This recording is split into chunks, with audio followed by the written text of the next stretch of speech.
Olá, meu querido irmão, minha querida irmã, que a graça e a paz do Senhor seja sobre a sua vida, sua casa, sua família.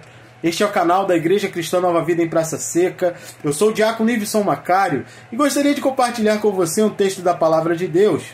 No Evangelho de Mateus, no capítulo 6, no verso de número 26, durante o conhecido Sermão do Monte, o Senhor Jesus estava reunido com seus discípulos e pediu que seus discípulos fizessem uma observação. E diante desta observação haviam duas importantes lições para eles, assim como também para nós, os discípulos do Senhor de hoje. No verso 26 vai dizer: observem as aves dos céus, que não semeiam, não colhem, nem ajuntam em celeiros.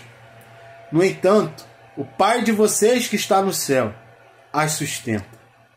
Será que vocês não valem muito mais do que as aves? Diante desta palavra e desta observação que o Senhor Jesus falou para os seus discípulos, eu comecei a refletir e gostaria de fazer você refletir também.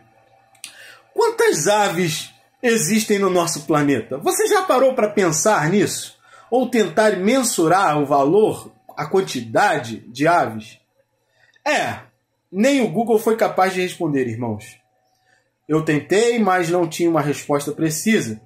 Então resolvi filtrar isso. Se você quiser, você pode fazer isso também aí no seu celular ou no seu computador.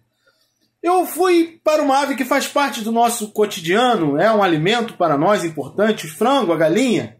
Quantas galinhas existem na face da Terra? E aí, irmãos, vi uma lista dos países, os principais cultivadores, exportadores desses animais, e vi que só na China haviam cerca de 27 bilhões de frangos, de galinhas, que eram cultivados. Isso somente em um país. Mas o que é interessante, irmãos, é quando, à luz da palavra de Deus, nós fazemos essa observação e vemos o que o Senhor vai dizer, que essas aves não colhem, não ajuntam, não semeiam. Porém, o nosso Pai a sustenta. E o Senhor Jesus termina o texto dizendo: será que vocês não valem muito mais do que as próprias aves? Você vale tanto para Deus que Deus deu seu próprio Filho para morrer por mim e por você. E aqui, diante desta observação, há duas importantes lições também para nós: o que não fazer e o que devemos fazer. No verso 25, nós vemos o Senhor Jesus iniciando este texto dizendo: por isso eu digo a vocês, não se preocupem com a sua vida, quanto ao que comer, quanto ao beber ou quanto ao que vestir. Não é a vida mais que o alimento e não é o corpo mais do que as roupas?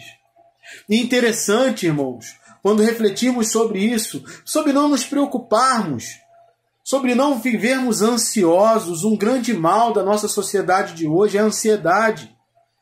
Uma sociedade preocupada, que vive na intensidade do dia a dia, tantas coisas, tantos afazeres, tantos desafios.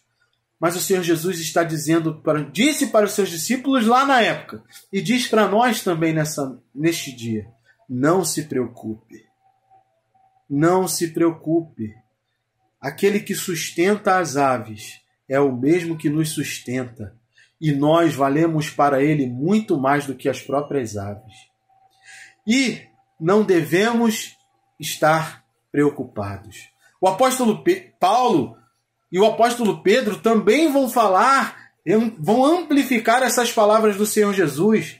O apóstolo Paulo, na carta aos Filipenses, o apóstolo Pedro, numa de suas cartas: não fiquem preocupados, não fiquem ansiosos. Mas o que fazer então?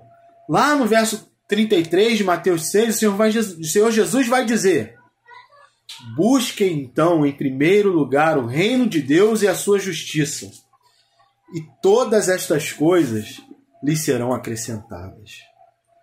Que você possa buscar, priorizar na sua vida o reino de Deus, a presença de Deus, seja em oração, na leitura, reflexão da palavra, jejuns, louvores, cânticos espirituais, mas especialmente na Santa Comunhão.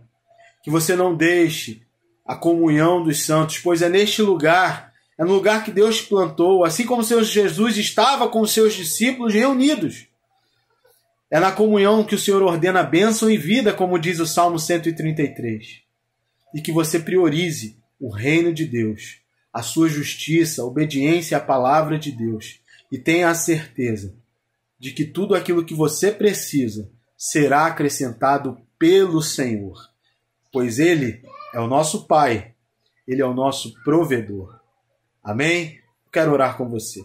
Pai amado e querido, em nome de Jesus, que a cada dia, Senhor, o Senhor possa fazer brilhar em nosso coração, encher o nosso coração com a Tua palavra, nos lembrando que não devemos estar preocupados e ansiosos, mas que, antes de tudo, devemos buscar a Tua presença, buscar a Tua direção, buscar o Teu reino. Continua falando conosco e nos abençoando, em nome de Jesus. Amém. Que Deus te abençoe rica e abundantemente.